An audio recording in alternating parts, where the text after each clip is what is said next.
cha Mwanzo sura ya 18. Yes. Kabla hujasoma, napenda kuwashukuru wenyeji wa mji huu, kama nilivyosema mapema tu awali kwamba asanteni kwa utulivu wenu na ustahimilivu wenu na busara zenu, kwa sababu tangu tumeingia mji huu hatujafanyiwa vurugu. Jambo hili ni la baraka mno. Kwa binafsi tunashukuru kama wageni wa mji huu, lakini wengine hamkuwa na taarifa zetu. Pamoja na hayo, sisi tunawashukuru sana kwa sababu hatukufanyiwa vurugu, na shukrani hizi ziende moja kwa moja kwa serikali za mtaa, serikali ya kijiji na serikali zote, tukianzia na mwenyekiti, lakini mtendaji pamoja na kamati zao, lakini pamoja na jeshi la ulinzi ndani ya mji huu. Mungu wa mbinguni awabariki, pamoja na wananchi wote wa mji huu. Mungu wa mbinguni awabariki sana. Soma Mwanzo 18, anza na ule mstari wa 26.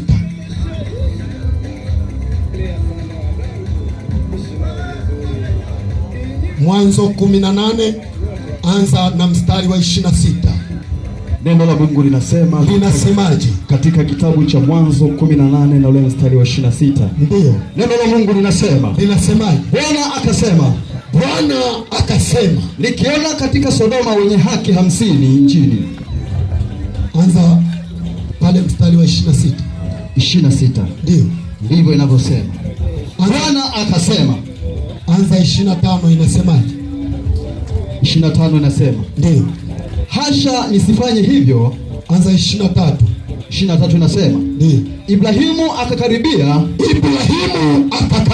akasema, je, utaharibu mwenye haki pamoja na muovu? Utaharibu mwenye haki pamoja na muovu? Huenda wapo wenye haki 50 katika mji.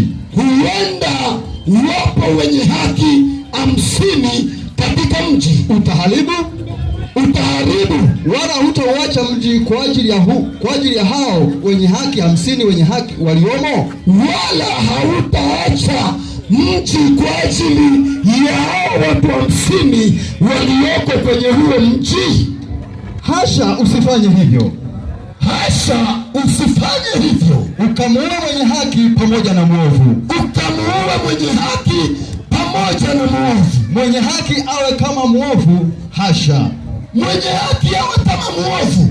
Hasha. Mhukumu ulimwengu wote usitende haki. Mhukumu ulimwengu wote usitende haki. Bwana akasema. Subiri. Kuna mambo matatu Ibrahimu anazungumza na Mungu, ambaye jioni ya leo nina moja neno ninataka kukwambia mtu wa mahali hapa. Ibrahimu akiwa anaishi mbali kidogo na mji wa Sodoma na Gomora, mji ambao ilikuwa ni miji ya kibiashara, miji ambayo ilikuwa inaendelea, biashara zilikuwa zikiendelea za kila aina, lakini ndani ya ule mji kulikuwa matukio yasiyosemekana, na hata yakisemwa yatasemwa kwa uchache. Ilifika mahali wanaume wa mji wa Sodoma na Gomora wanaoana wao kwa wao. Ilifika mahali mgeni akiingia anatendwa yasiyo haki. Ndiyo maana nikatanguliza kuwashukuru wenyeji wa mji huu, kwa sababu tangu tumekanyaga mji huu hatujafanyiwa vurugu. Ndio maana yake, kama kuna uovu ndani ya mji huu bado haujafikia uovu uliotendeka ndani ya Sodoma na Gomora. Lakini Mungu akamtembelea Ibrahimu, wakawa na mazungumzo kadha wa kadha. Mungu akamshirikisha Ibrahimu kwamba ninashuka Sodoma na Gomora, na hapo ninapeleka hukumu ili nihukumu ile miji miwili ya Sodoma na Gomora. Lakini kabla sijaihukumu, naenda nitazame, je, kilio kilichonifikia hapo mbinguni kinalingana na uovu unaotendeka humo? Ibrahimu akawa na cha kusema. Ibrahimu akakaribia, ikabidi ajenge hoja. Akamuuliza Mungu, ndio, hivi wewe Mungu, ni kweli unaweza ukaangamiza mwovu na mwenye haki? Kabla alijajibiwa, ndio akaongeza lingine, sawa, haya yako juu ya mamlaka yako, maana wewe ni Mungu. Lakini je, ukiingia ndani ya mji wa Sodoma na Gomora ukakuta kuna watu 50 ambao ni wenye haki, je, hautauacha huo mji kwa ajili ya hao watu 50? Kabla alijajibiwa, akaongeza lingine. Hilo alikuwa swali, akaweka hoja, akasema hasha, yani hapana, mpenda haki, mhukumu kwa haki. Wewe uliye Mungu, uliyetuumba, usitende hivi. Mimi ninashauri usitende hivi.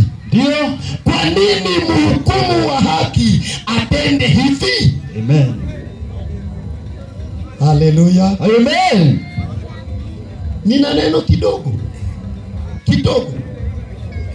Dunia imeharibika kiwango ambacho wanadamu hawana msaada, na hata akitokea anayetaka kuwasaidia, kuna baadhi ya watu wanasimama wanamvuruga ili yule mtu anayetakiwa kusaidiwa asisaidike. Ndio, Ibrahimu amejenga hoja, ndio, akatoa na mawazo yake, ndio, akajaribu kumshauri Mungu. We unaweza ukajiuliza, alikuwa mtu wa namna gani Ibrahimu? Wengine kwenye akili zao wanasema ni kwa sababu Ibrahimu alikuwa mzungu. Kwani mzungu hana macho? Anayo. Mzungu hana miguu kama ya kwangu? Anayo. Mzungu hana mikono kama yangu? Anayo. Kwa tafsiri hiyo, kama Ibrahimu alikuwa mzungu, bado alikuwa mwanadamu kama mimi. Ndio. Lakini wengine watasema hivi, hao walikuwa watu wa zamani. Kwani ushoga umeanza leo, si zamani? Zamani. Kwani ni mpya?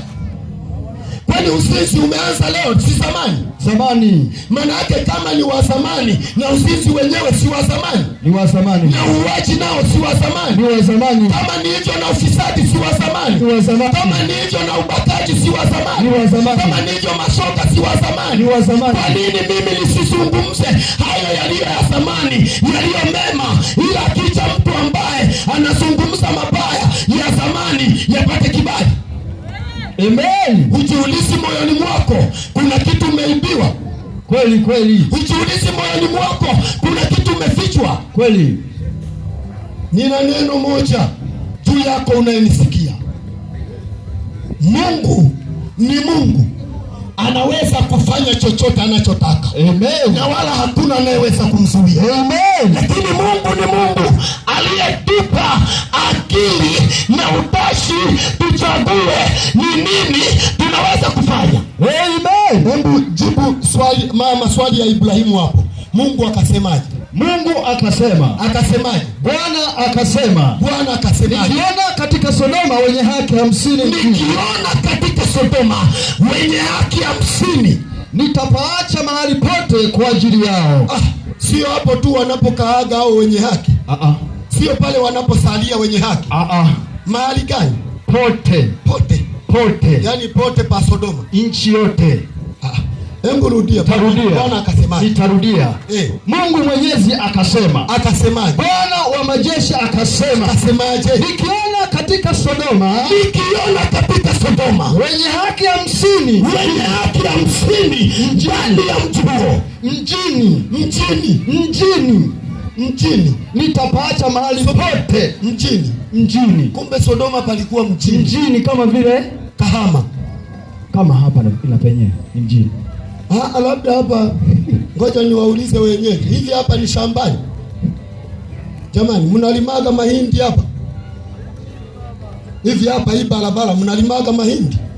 Unajua tumeibiwa akili. Ndio. Mtu akisikia mjini anafikiri ni Dar es Salaam, anafikiri ni New York, anafikiri labda ni Dubai. Sikia nikwambie, mahali popote ambapo mwanadamu ameweka makazi yeye na familia yake, mahali hapo anaitwa mjini. Ndio maana Bwana anasema nitakubariki mjini na mashambani. Maana yake nyumbani kwako na unakolima Bwana ataleta baraka.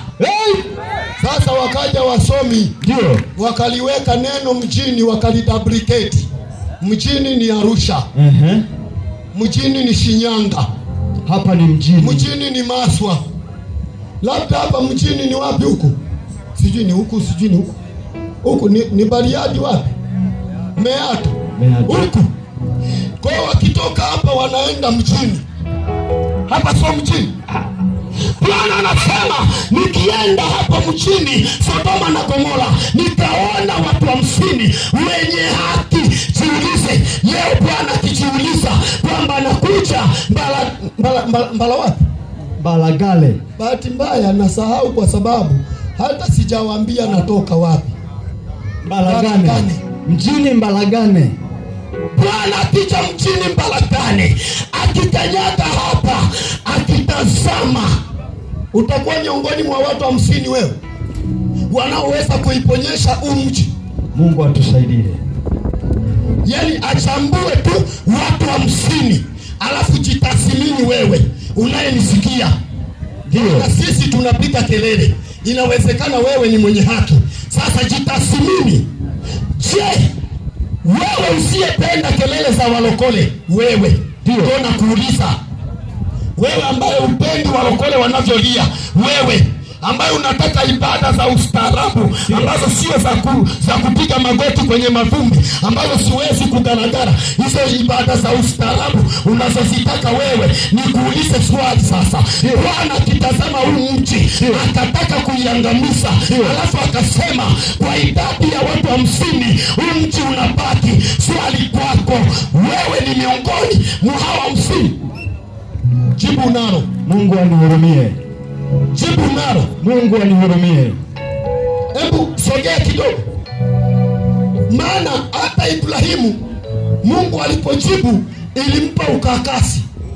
Akasema kwa namna binadamu ninavyowajua 50 ni kama nimesema milioni.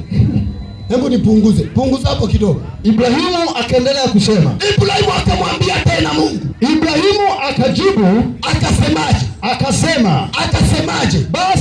Basi nimeshika kusema na Bwana. Nami ni mavumbi na majivu tu. Ibrahimu anasema hivi, mimi ni mavumbi na majivu tu. Nimeshika kusema na Bwana.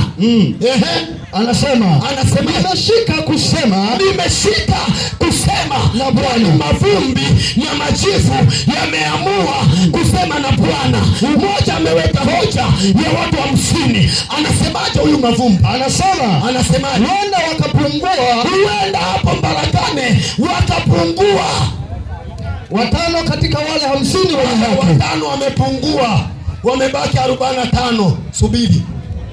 Wewe miongoni mwa 45 umo wewe. Wenye haki 45 wanaoweza kumstopisha Mungu kwa hasira yake, kwamba Bwana uko hapa 45, uache mji huu kwa ajili yetu. Wewe umo. Bwana atuambia. Endelea. Anasema Luka mstari unaofuata.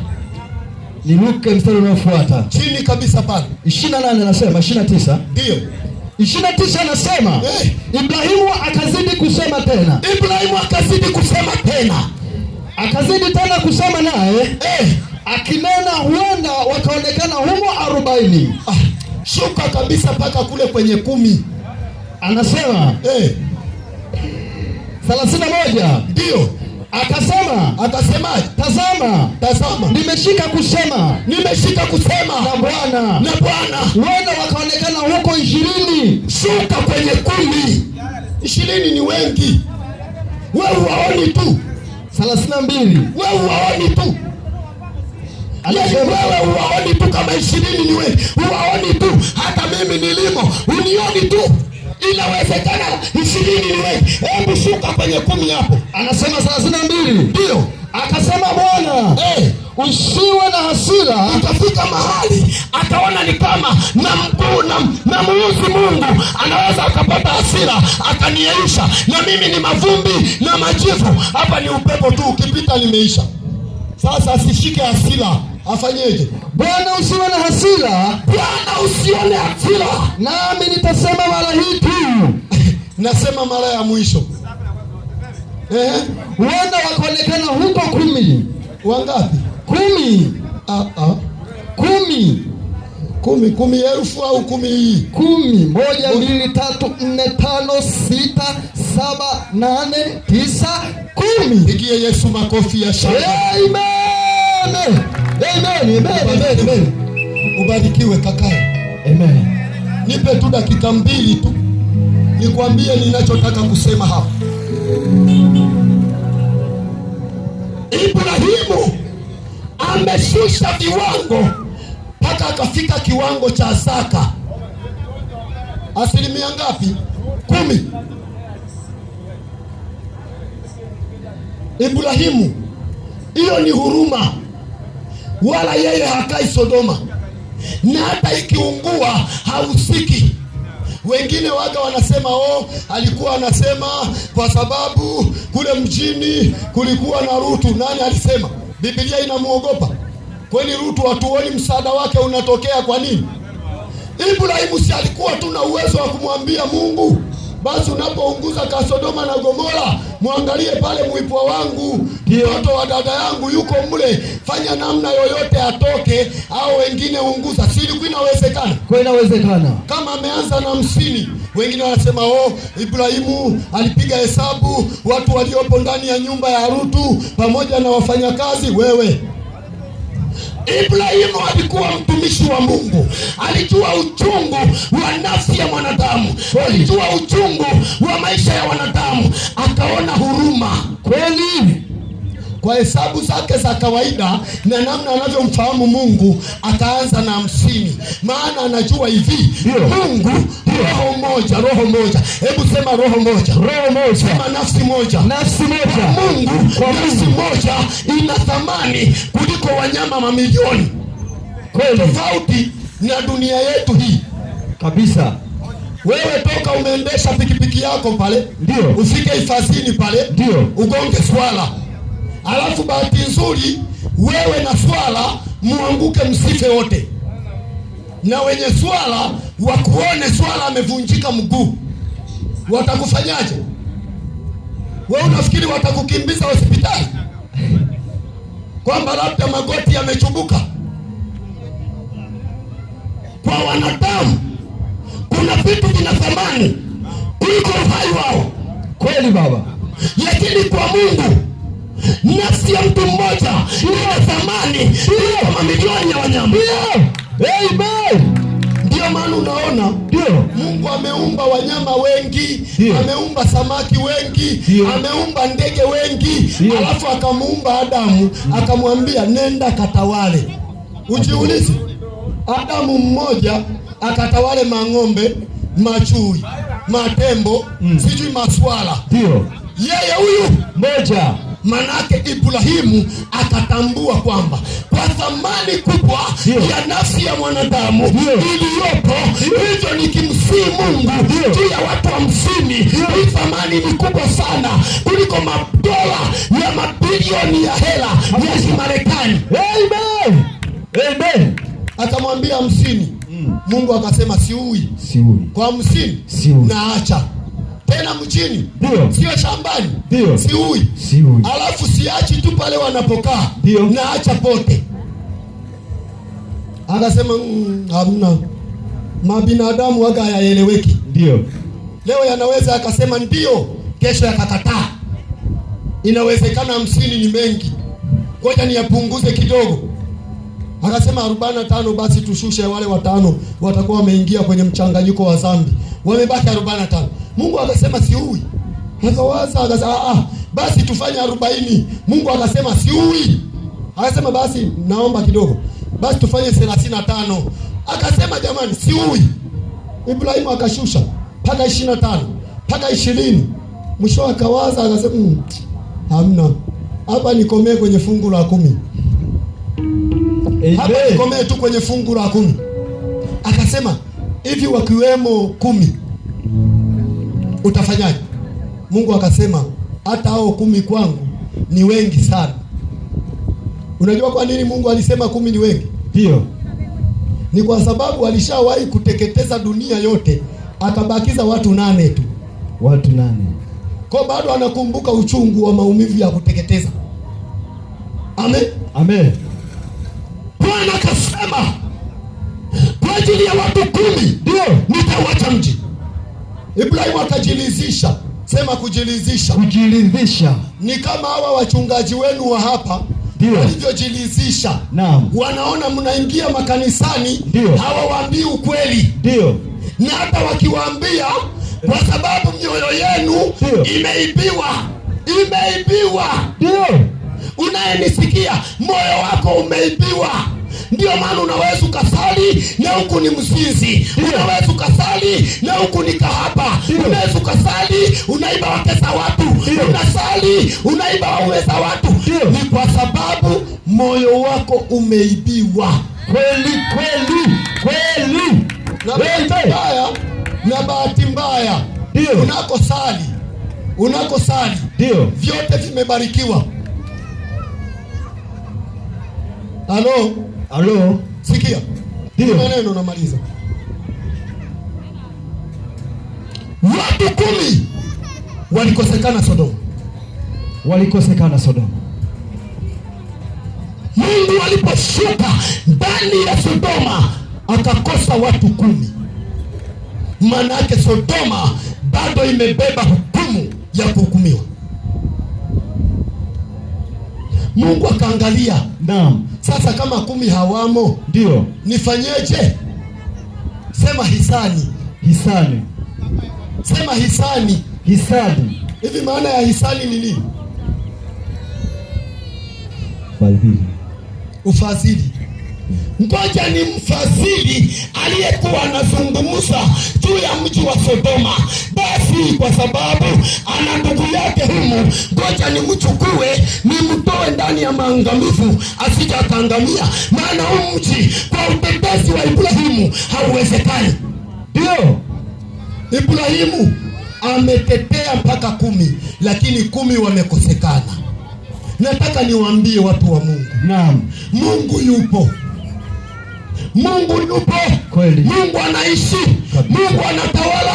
Mungu anamiliki. Ni lazima tuseme, watu wasikie, watu wasisikie, yeye yupo. Na hakuna anayeweza kupinga kwamba yeye hayupo. Kweli. Ninachotaka kusema, simama mchungaji Emmanuel. Ili ni agizo nakupa. Mimi ni mgeni niliyeipeleleza hii nchi kwa maneno ya Mungu. Ndio. Ili uiponye hii nchi, usiwahurumie huruma ya kinafiki hawa. Ndio. Unajua kuna huruma ya kinafiki. Ni kweli. Wakisema mchungaji Bwana asifiwe, unajua kabisa huyu jamaa moyo wake una thamani kwa Mungu, ila ana kamchepuko. Unamwambia ubarikiwe sana. Yaani abarikiwe na kamchepuko. Hiyo ni huruma ya kinafiki. Wafu wafuate nyumbani kwao watu hawa, uwaambie huenda wakafika 50, huu mji ukawa na thamani machoni pa Mungu.